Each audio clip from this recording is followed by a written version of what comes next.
Vous pensez probablement que le narcissique détient tous les pouvoirs dans la relation, qu'il contrôle absolument tout, que vous êtes à sa merci. Carl Jung, ce nom résonne. Il a découvert quelque chose qui inverse complètement cette perception. Le narcissique cache une panique profonde, une peur viscérale qu'il n'avouera jamais.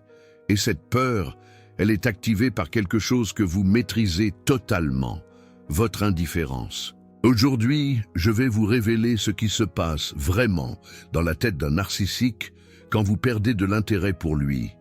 Et je vous le garantis, après avoir compris cela, vous ne vous sentirez plus jamais impuissant face à lui. Jung a étudié la structure psychique du narcissique pendant des décennies, et il est arrivé à une conclusion surprenante. Derrière toute cette arrogance, derrière ce besoin absolu de contrôle, il y a un vide immense. Et ce vide, il doit être constamment rempli par quelque chose d'extérieur. Attention, admiration, réactions émotionnelles, n'importe quoi qui vienne de vous. Quand vous cessez de fournir tout cela, quand vous perdez simplement de l'intérêt, quelque chose commence à se produire à l'intérieur du narcissique. Quelque chose qu'il cache désespérément, mais qui est bien là et qui le ronge de l'intérieur. La première étape, c'est le déni. Le narcissique perçoit que quelque chose a changé, mais il refuse d'accepter la réalité. Il pense que vous passez une mauvaise journée, que vous êtes simplement occupé, que tout va bientôt rentrer dans l'ordre. L'idée que vous ayez vraiment perdu de l'intérêt est inacceptable pour son ego. À ce stade, il peut même sembler plus tranquille, moins exigeant, mais attention, ce n'est pas de la maturité, c'est du déni. Il attend simplement que la situation se résolve d'elle-même, sans qu'il ait à admettre qu'il y a un problème. Mais, au fil des jours, et alors que vous restez indifférente, le déni commence à s'effondrer, et c'est alors qu'arrive la deuxième étape, l'intensification. Le narcissique commence à redoubler d'efforts pour récupérer votre attention. Cela peut passer par le charme. Soudain, il redevient la personne la plus attentionnée, la plus aimable, la plus présente. Il se souvient de ces qualités qui vous avaient attiré au début.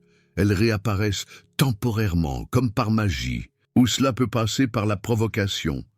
Il commence à faire des choses qu'il sait pertinemment qui vont vous irriter. Des commentaires acerbes, des comportements qui vous dérangent. Parce que même la colère, c'est de l'attention. Et toute attention est meilleure que pas d'attention du tout. Jung appelait cela l'oscillation entre la persona et l'ombre. Le narcissique alterne entre son masque social parfait et son côté le plus sombre. Il teste, il observe, il cherche à savoir lequel des deux réussira à vous faire revenir dans son orbite. Mais si vous maintenez votre indifférence, si vous ne mordez pas à l'hameçon du charme et si vous ne réagissez pas à la provocation, le narcissique entre dans la troisième étape. Et c'est là que la panique commence à se manifester vraiment. À ce stade, le narcissique commence à se remettre en question, mais pas de manière saine, pas d'une manière qui mène à une quelconque forme de croissance. Non, il se remet en question de manière désespérée. Qu'est-ce qui ne va pas chez moi? Pourquoi ça ne marche pas? Qu'est-ce que je peux faire de plus? Il ne comprend pas votre indifférence, parce que pour lui, vous devriez réagir. Vous avez toujours réagi auparavant, que ce soit avec amour, avec colère ou avec peur. Vous avez toujours donné quelque chose, et maintenant, vous ne donnez rien, et cela n'a aucun sens pour lui. Jung a observé que le narcissique a une capacité très limitée à l'autoréflexion authentique. Il peut remettre en question ses tactiques, mais il remet rarement en question sa structure profonde. Alors, au lieu de se dire « peut-être que j'ai un problème », il se dit « j'ai besoin de meilleures tactiques ». La quatrième étape, c'est là que les choses deviennent vraiment intenses. C'est l'étape du désespoir. Le narcissique commence à faire des choses qu'il ne ferait pas normalement. Des comportements qui révèlent à quel point il est désespéré. Cela peut se traduire par un love bombing extrême, des cadeaux exagérés, des promesses grandioses, des déclarations d'amour qui semblent sorties de nulle part. Il essaie de racheter votre attention à coups de grands gestes, spectaculaires. Cela peut aussi prendre la forme d'une victimisation extrême. Soudain, il est malade, il a des problèmes, il est en crise, il a désespérément besoin de vous, il ne peut pas vivre sans vous. Tout cela est calculé pour activer votre empathie et vous faire revenir. Cela peut également être une menace à peine voilée, des insinuations que, si vous ne revenez pas, des choses terribles vont arriver. Pour lui, pour vous, pour votre relation, c'est une tentative de vous faire peur et de vous ramener à la soumission. Toutes ces manifestations sont l'expression de la panique qu'il ressent, mais qu'il ne peut absolument pas admettre. Parce qu'admettre cette panique, ce serait admettre sa dépendance. Et admettre sa dépendance, ce serait détruire l'image de supériorité qu'il s'est construite avec tant de soin. Jung avait une phrase parfaite pour décrire cela. Il disait que le masque n'est pas le véritable visage. Et quand le masque commence à tomber, la terreur de ce qui se cache en dessous est insupportable. La 5e étape, c'est la plus révélatrice de toutes. C'est l'étape de l'effondrement partiel. Si vous maintenez votre indifférence suffisamment longtemps, le masque du narcissique commence à se fissurer de manière visible. Il peut avoir des accès de colère sans raison apparente. Il peut sembler confus, désorienté. Il peut alterner rapidement entre des comportements extrêmes. Il peut faire des choses qui ressemblent à de l'autosabotage. Cela se produit parce que le système qu'il a construit dépend entièrement de sources extérieures.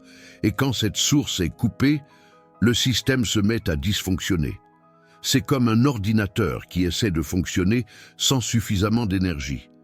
Il commence à afficher des erreurs, à planter, à se comporter de manière imprévisible. Jung décrivait cela comme la désintégration de la persona, le masque social que le narcissique utilise pour naviguer dans le monde commence à se fragmenter. Et en dessous de ce masque, il n'y a pas de moi solide. Il y a seulement le vide. Maintenant, je dois vous expliquer pourquoi tout cela se produit. Pourquoi votre indifférence a autant de pouvoir sur le narcissique. Parce que, quand vous comprenez le mécanisme, vous comprenez votre propre pouvoir. Le narcissique a développé une structure psychique où son estime de soi dépend complètement de sources extérieures. Une personne saine a une estime de soi interne. Elle peut être heureuse d'elle-même indépendamment de ce que les autres pensent.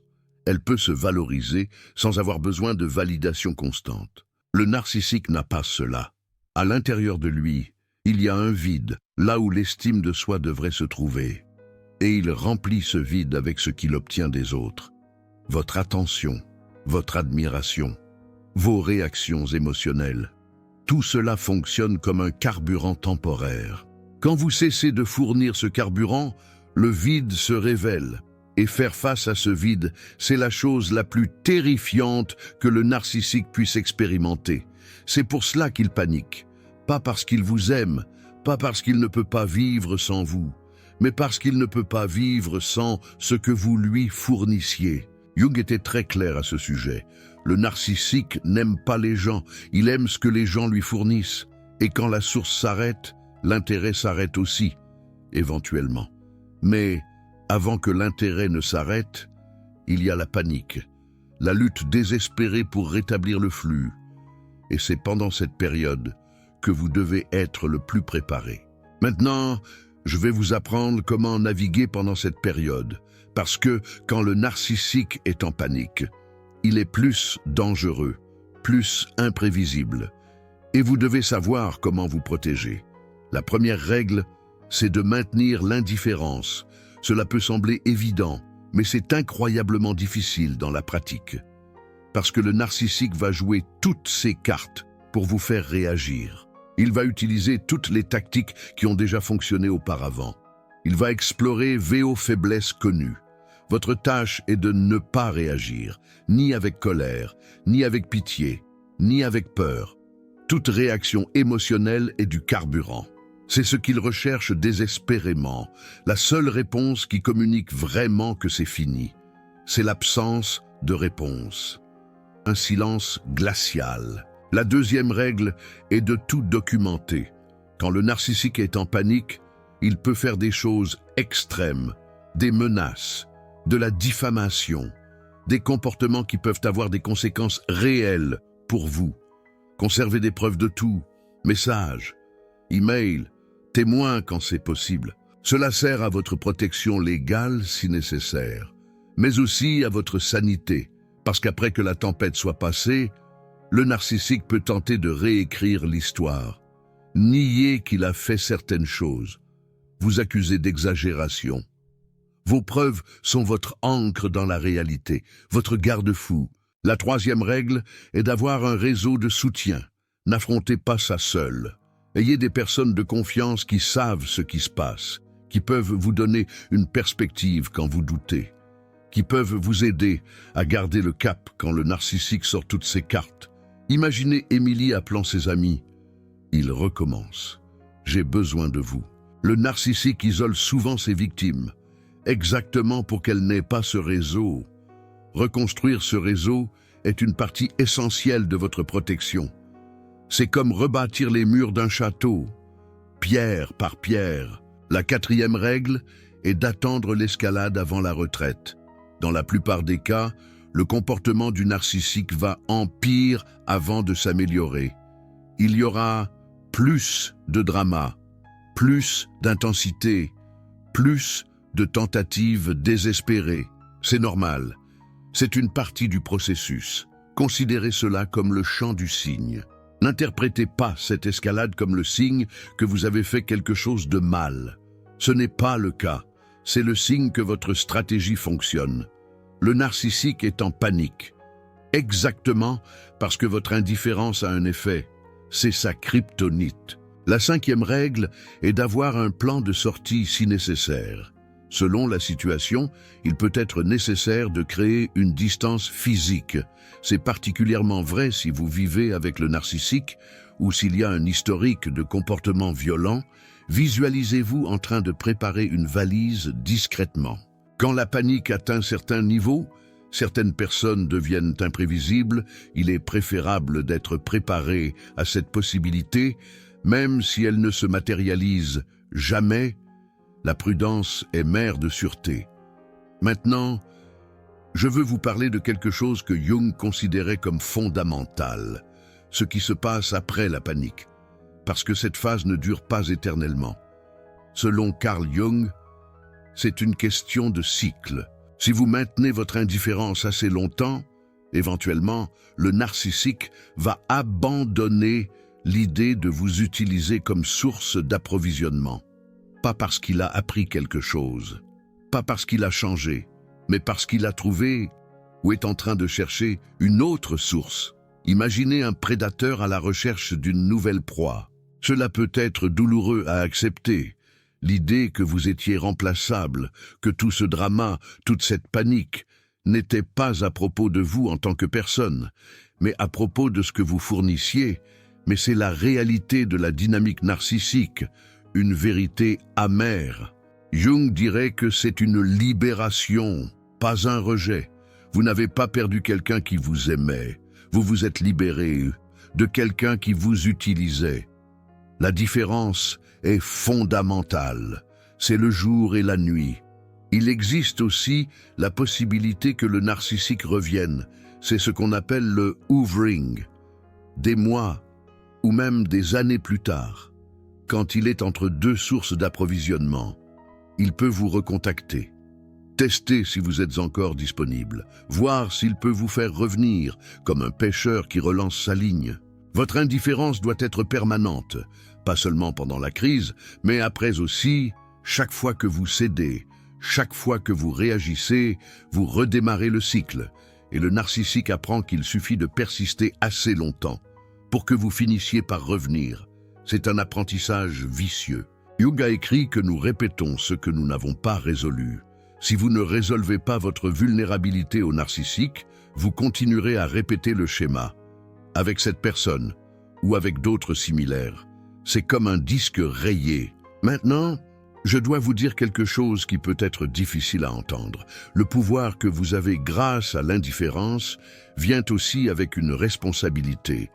Vous pouvez utiliser ce pouvoir pour vous libérer, ou vous pouvez l'utiliser pour manipuler en retour. C'est un couteau à double tranchant. Certaines personnes, quand elles découvrent à quel point leur indifférence affecte le narcissique, commencent à l'utiliser comme une arme. Elles feignent l'indifférence pour provoquer des réactions. Elles entrent dans un jeu de va-et-vient qui alimente les deux côtés, un cercle vicieux.